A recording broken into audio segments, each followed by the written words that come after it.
વંદે માતરમ વિદ્યાર્થી મિત્રો, ધોરણ 9માં તમારું હાર્દિક સ્વાગત છે.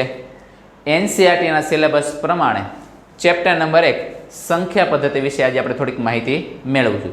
એમ જોવા જઈએ તો સંખ્યા પદ્ધતિ વિશે તમે આગળના ધોરણ એટલે ધોરણ 7 અને ધોરણ 8ની અંદર થોડી ઘણી માહિતી તો મેળવી ચૂક્યા છો. સંખ્યા રેખા ઉપર તમે સંખ્યાઓનું નિરૂપણ કરતા શીખ્યા.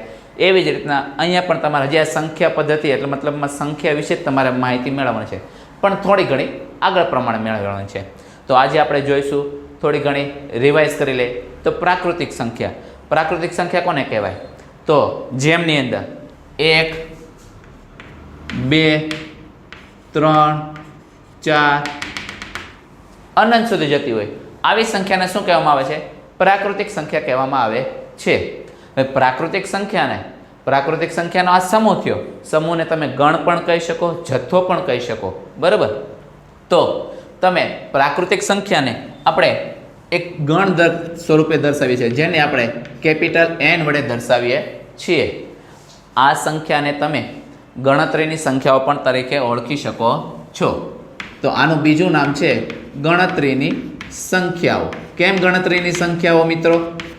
તો તમને ખબર જ છે કે વિદ્યાર્થી મિત્રો, આપણે કોઈ પણ ગણતરી, મેં એવું કીધું હોય ક્લાસની અંદર કે ભાઈ મારે વિદ્યાર્થીઓની સંખ્યાઓ ગણવી છે, તો તમે શરૂઆત ક્યાંથી કરો છો? 1, 2, 3, 4, 5, 6 એવી રીતના જ તમે કરો છો. એટલા માટે જ પ્રાકૃતિક સંખ્યાને આપણે ગણતરીની સંખ્યાઓ પણ કહીએ છીએ. હવે એના પછી જોઈશું આપણે પૂર્ણ સંખ્યા. વિદ્યાર્થી મિત્રો, તમે આ બધી જ નોટ તમારી પાકી બુકની અંદર નોટ કરતા જશો વ્યવસ્થિત રીતે, જેથી કરીને આ એક્ઝામ ટાઈમમાં તમને આ થિયરીનો પણ ઉપયોગ કરી શકાય અને સરળતાથી ઝડપથી તમે રિવિઝન પણ કરી શકો છો. તો હવે જોઈશું પૂર્ણ સંખ્યાઓ. તો જે સંખ્યામાં 0, 1, 2, 3 થી અનંત સુધી જતી હોય તો આ સંખ્યાઓને આપણે કઈ સંખ્યા તરીકે ઓળખીએ છીએ? પૂર્ણ. આમાં પ્રાકૃતિક સંખ્યાનો તો સમાવેશ થાય જ છે, સાથે સાથે એમાં શૂન્યનો પણ સમાવેશ થાય છે. અને પૂર્ણ સંખ્યાઓને આપણે W વડે દર્શાવીએ છીએ. કેના વડે દર્શાવીએ છીએ? W વડે. એના પછી જોઈએ પૂર્ણાંક સંખ્યાઓ. તો વિદ્યાર્થી મિત્રો, પૂર્ણ સંખ્યા મતલબમાં 0 થી 1, 2, 3, 4, 5 થી અનંત સુધી, અને આ પ્રાકૃતિક સંખ્યાની વિરોધી સંખ્યા મતલબમાં -1, -2, -3 થી અનંત સુધીની આ બધી જ સંખ્યાઓનો સમાવેશ થાય તેને આપણે શું કહીએ છીએ? પૂર્ણાંક સંખ્યા કહીએ છીએ.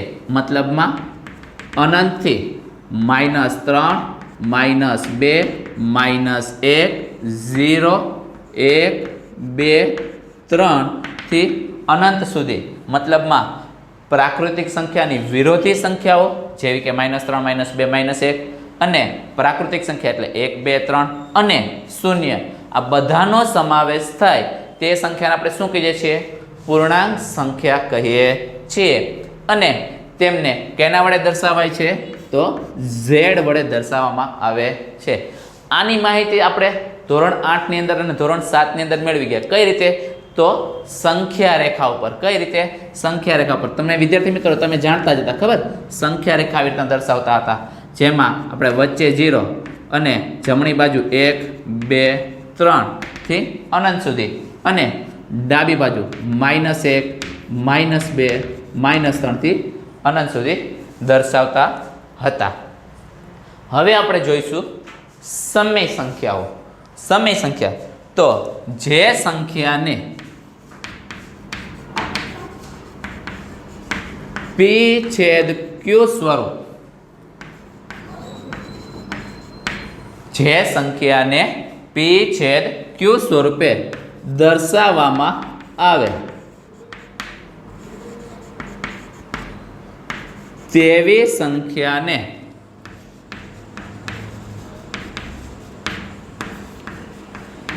સમય સંખ્યા કહે છે. જ્યાં P બરાબર પૂર્ણાંક સંખ્યા તથા Q બરાબર શૂન્યતર પૂર્ણાંક સંખ્યા બરાબર. શું જોઈશું? તો જે સંખ્યાને p/q સ્વરૂપે દર્શાવવામાં આવે તેવી સંખ્યાને સમય સંખ્યા કહેવામાં આવે છે. જ્યાં p તમારો કેવો હોય? પૂર્ણાંક સંખ્યા તથા q તમારો કેવો હોય? શૂન્યેતર. શૂન્યેતર મતલબ શૂન્ય સિવાયનો પૂર્ણાંક સંખ્યા. પૂર્ણાંક સંખ્યાની અંદર જુઓ તો માઇનસ પણ સંખ્યાનો સમાવેશ થાય છે, મતલબમાં ઋણ સંખ્યા પણ આવે છે, ધન સંખ્યા પણ આવે છે, સાથે સાથે 0 પણ આવે છે. પરંતુ આપણે q એવો જ પસંદ કરવાનો છે કે જેમાં શૂન્યનો સમાવેશ થતો નથી અને તેમને સમય સંખ્યાને આપણે q વડે દર્શાવીએ છીએ.